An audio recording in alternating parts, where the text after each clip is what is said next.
Hello, everyone, and welcome back to English Over Tea, where we make English simple and enjoyable.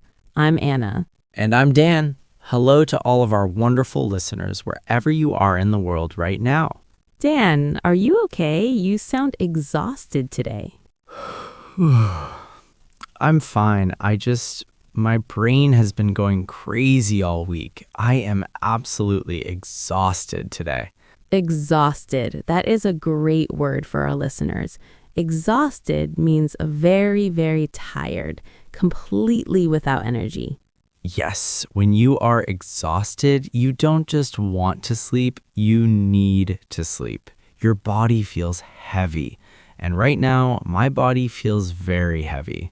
Well, that is actually perfect because today we are talking about World Sleep Day in English. Oh, great. So I'm suffering and you want to make a lesson about it. Your pain is our content, Dan. But seriously, World Sleep Day is a really interesting topic to talk about. It is. World Sleep Day is a global event to remind people how important sleep is for our health. Without good sleep, everything else is difficult. Working, studying, even just talking to people. So, how much sleep did you get last night, Dan? Not enough. I was still awake at midnight. Really? What were you doing? Just scrolling on my phone, reading news, watching videos. Then suddenly it was 1 a.m., then 2 a.m. Ah, you are definitely a night owl. A night owl? Yes, I think I am. What does it mean exactly? Let's explain that to our listeners. An owl is a bird that is awake at night. So in English, we call someone a night owl if they like to stay up late and feel most active during the night. Exactly. I always have the best ideas late at night. The house is quiet, no one is calling me. I love the night. But the mornings are terrible. And that is because you are not an early bird. An early bird, that is the opposite, right? Yes, an early bird is someone who naturally wakes up early in the morning and feels full of energy right away. Like me, I love the morning. I don't understand early birds. How can you be happy at 6 a.m.? It is quiet, the sun is coming up, I can drink my tea in peace. But Dan, if you go to sleep at 2 a.m., how do you wake up for work? With a lot of alarms. I have an alarm set for 7, 7:15, 7:30. And do you get up at 7? Never. I always hit the snooze button. The snooze button. That is a very important invention. The best invention. When your alarm rings and you press snooze, the alarm stops and it gives you 5 or 10 more minutes of sleep. Then it rings again. And how many times do you press the snooze button, Dan? Usually 3 or 4 times. Sometimes I press it without even opening my eyes. My hand just knows where the phone is. That sounds dangerous. If you press the snooze button too many times, you might oversleep. Oversleep. That is a terrible feeling. To oversleep means you sleep longer than you planned, and usually you're late for something important. Yes, like when you need to be at work at 8, but you open your eyes and the clock says 8:15. Your heart beats so fast, you jump out of bed. You run around the house trying to find your clothes. Yes, oversleeping is very stressful. For our listeners, have you ever overslept for something really important? Tell us in the comments. Yes, we want to know. I overslept for a flight once. It was a nightmare. I missed the plane completely. Oh no. Well, maybe you need to fix your sleep schedule. You shouldn't stay up so late. I try. Sometimes I get to bed early, like at 10:30, but then I just lie there, tossing and turning. Tossing and turning. That is a great phrase. Tossing and turning means you are moving around in bed, changing your position over and over because you cannot fall asleep. You roll to the left, then you roll to the right. Exactly. You try sleeping on your back, then your stomach. The pillow is too hot, the blanket is too heavy. You're just tossing and turning for hours. That sounds frustrating. When that happens to me, I try to read a book to make my eyes tired. Some people have a really serious problem with this. They suffer from insomnia. Insomnia, that is a medical word. Insomnia is the condition of not being able to sleep day after day. It's a real health problem. Yes, people with insomnia might only sleep for 2 or 3 hours a night. I don't have insomnia, I just have bad habits with my phone. It's good that you know the difference. Staring at a bright screen is definitely not good for your sleep. I know. I need better sleep hygiene. Sleep hygiene. Now that is an interesting phrase. We usually think of hygiene as brushing our teeth or taking a shower. Right, keeping our bodies clean. But sleep hygiene means keeping our sleep habits clean and healthy. Exactly. It's all the things you do during the day and before bed to make sure you get a good night's sleep. For example, keeping your bedroom dark and quiet. Or not drinking coffee late in the afternoon. That's a big rule for sleep hygiene. That is true. If I drink coffee after 3 p.m., I will be tossing and turning all night. Listeners, what is your number one rule for getting a good night's sleep? I really need some new rules. Maybe our listeners can give me some good advice in the comments. I will read them all while I'm awake at 2 a.m. tonight. No, Dan, the goal is to be asleep at 2 a.m. You're right. But sometimes, even when I do fall asleep, I don't really rest because of the strange things my brain decides to do. Ah, you mean when your mind goes on an adventure while your body is in bed. Yes, exactly. Sometimes my brain decides it wants to watch an action movie while I am sleeping. Ah, you mean you have very vivid dreams. Let's explain that. A dream is the stories, pictures, or feelings you experience in your mind while you are asleep. And vivid means very clear and real. Exactly. Sometimes my dreams are so vivid, I wake up and I feel like I actually ran 10 kilometers or fought a dragon. It does not feel restful at all. That is fascinating. Dreams can be beautiful and happy, but they can also be scary. And when a dream is scary, we call it a nightmare. Nightmares are the worst. A nightmare is a very bad dream that makes you feel afraid or anxious. Sometimes you wake up from a nightmare and your heart is beating so fast. Yes, and you have to remind yourself, it is okay, I'm just in my bed. Do you get nightmares often, Dan? Not too often, thankfully, but I do have a recurring dream. Ooh, a recurring dream. Recurring is a great word. It means something that happens again and again. So, a recurring dream is the exact same dream that you have many times over months or even years. What is yours about? Well, I'm back in university and I have a huge math exam in front of me. I sit down at the desk, look at the paper, and I suddenly realize I have not studied all year. I don't know any of the answers. Oh, the classic exam dream. So many people have that recurring dream.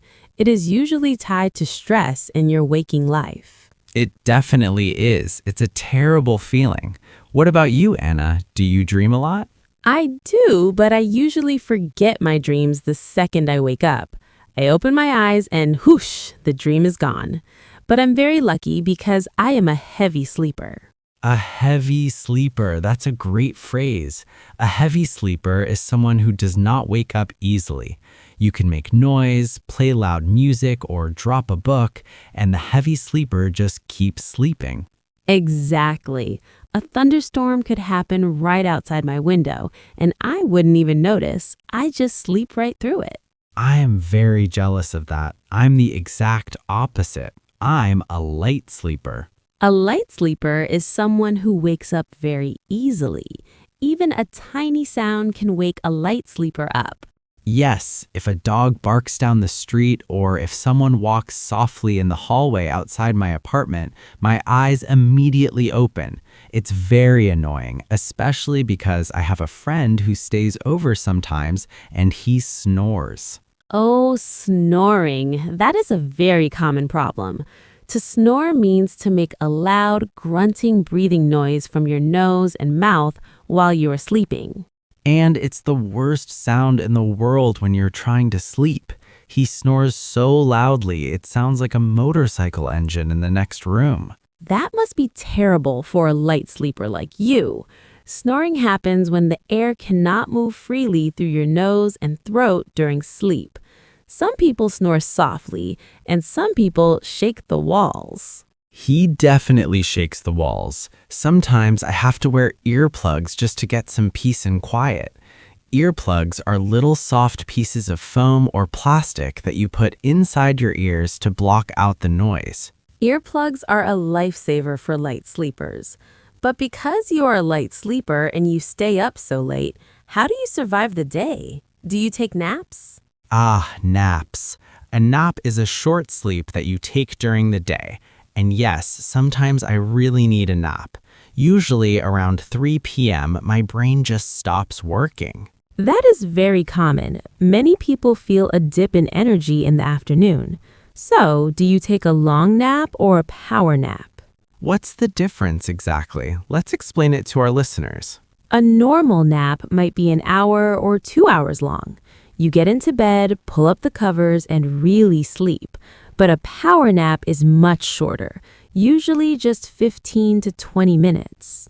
Yes, a power nap is supposed to give you a quick boost of energy without making you feel completely groggy when you wake up. Groggy. That is an excellent word for World Sleep Day. When you feel groggy, you feel confused, slow, and still half asleep.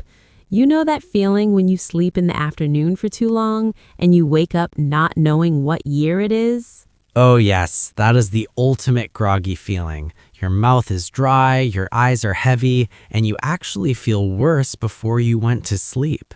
That's why experts say a power nap is better. Just 20 minutes to rest your eyes and reset your brain. I try to take power naps, but sometimes my 20-minute alarm goes off and I just press the snooze button, and suddenly my power nap becomes a 2-hour deep sleep. Oh, Dan, the snooze button is ruining your sleep schedule. Listeners, what about you? Are you a light sleeper or a heavy sleeper? And do you like taking naps during the day? Tell us in the comments. We love reading your answers. Yes, let us know. Maybe someone has a secret trick for waking up from a nap without feeling groggy. I definitely need that trick. Another interesting thing about sleep is what people do when they are not awake. We talked about snoring, but some people actually talk in their sleep. Sleep talking. Yes, my brother used to do that when we were kids. He would have full conversations with nobody in the middle of the night. It's so funny when that happens. Usually, sleep talkers speak completely clearly, but what they say makes absolutely no sense. Like, don't forget to paint the dog blue. Exactly. Or even more extreme, some people sleepwalk. To sleepwalk means you actually get out of bed and walk around the house while you are completely asleep. That is amazing, but also a little bit scary. Your body is moving, but your conscious mind is switched off. The human brain is so mysterious, especially when it comes to sleep. It is definitely mysterious. I sometimes wonder if my brain is just practicing for my real life while I'm asleep. But Anna, tell me more about World Sleep Day itself. Why do we have a specific day for it? That is a great question. World Sleep Day usually happens on the Friday before the spring equinox. Its goal is to celebrate sleep and to help people who have sleep problems. Every year there is a different slogan. A slogan? That's like a short, catchy phrase used to remember something, right? Exactly, like a motto. One year the slogan was healthy sleep, healthy aging. Another was quality sleep, sound mind, happy world. I like that. Sound mind means a healthy, stable mind. It's true, when I don't sleep, my brain definitely doesn't feel sound. I feel grumpy and I can't focus on my work. Grumpy. That's another good word. When you are grumpy, you are easily annoyed or in a bad mood, like a bear that woke up too early from winter sleep. That is exactly me before my first cup of tea, a grumpy bear. So, World Sleep Day wants us to think about our habits. If you were a sleep doctor for a day, Anna, what advice would you give to all the grumpy bears out there? Well, the first thing is to create a wind down routine. Wind down, like a clock? Sort of. To wind down means to relax and slow down after a period of activity. You can't just run around, work, watch an action movie, and then expect your brain to switch off instantly. You need about 30 minutes to wind down before bed. So, no more checking emails at 11 p.m.? Definitely no emails. You should dim the lights, maybe read a physical book, not a tablet, and perhaps listen to some calm music. You have to tell your body, hey, the day's over. It's time to rest. I think I need to try that. I usually keep all the lights on until the very last second. Another phrase I hear a lot is beauty sleep. Does sleep really make you more beautiful? Well, in a way, yes. Beauty sleep is an idiom we use to describe the sleep you need to look and feel healthy. When you sleep, your body repairs your skin and your cells. If you don't get enough, you might get bags under your eyes. Oh, I have those today. The dark circles under the eyes. I definitely missed my beauty sleep last night. I look like I've been in a boxing match. Don't worry, Dan. You still look okay to me. But another great idiom for our listeners is to sleep on it. Have you heard that one? I use that one a lot. If someone asks me a difficult question or wants me to make a big decision, I say, let me sleep on it. Exactly. It means you are not going to decide right now. You are going to go to sleep, and usually in the morning, your brain feels clearer and you know the right answer. It really works. Sometimes a problem that seems impossible at 10 p.m. seems very easy at 8 a.m. It really does. Now, Dan, I have a challenge for you. Since it is World Sleep Day, I want to teach you and our listeners some different ways to say, I'm going to sleep. Oh, I like this. I usually just say, I'm going to bed. Give me some more natural English phrases. Okay, here is a common one.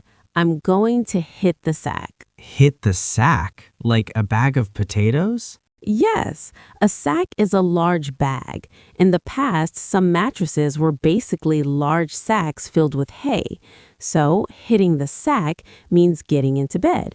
You can also say, hit the hay. I love that. I'm exhausted. I think I'll hit the hay. It sounds very cozy. What's another one? How about, I'm going to catch some Z's? Oh, because in comic books, when a character is sleeping, the artist draws ZZZ above their head. Exactly. Catching some Z's just means getting some sleep. I'm going to go catch some Z's before the meeting. And what about when you fall asleep very, very quickly? Like my brother, he touches the pillow and he is gone. We say he went out like a light. Out like a light. That's perfect. It's like flipping a switch. 1 second you are talking, the next second you're snoring. I wish I could do that. It takes me at least 20 minutes to fall asleep. My brain likes to remind me of every embarrassing thing I said 5 years ago. We all have those thoughts. Why did I say that to my teacher in 3rd grade? That is the enemy of good sleep. It really is. So, to summarize for our listeners, keep a regular sleep schedule, try to wind down before bed, and remember that sleep isn't a luxury, it's a necessity for your health. A necessity. Something you absolutely must have. I think I have learned my lesson today, Anna. I'm going to go home, put my phone in another room, and try to get a full 8 hours of rest. That sounds like a great plan, Dan. And for everyone listening, we want to hear from you. Do you have a wind down routine? What helps you fall asleep when you're tossing and turning? Yes, leave a comment and let us know. Your advice might help me catch some Z's tonight. We love reading your stories and seeing how you use these new words. Practicing your English right before bed is actually a great way to remember it. Just don't practice so hard that you stay awake all night. Good point, Dan. Thank you so much for spending time with us today. Keep practicing, keep listening, and remember, a good day starts with a good night. Stay curious, stay rested, and we will talk to you soon. Goodbye, everyone. Goodbye.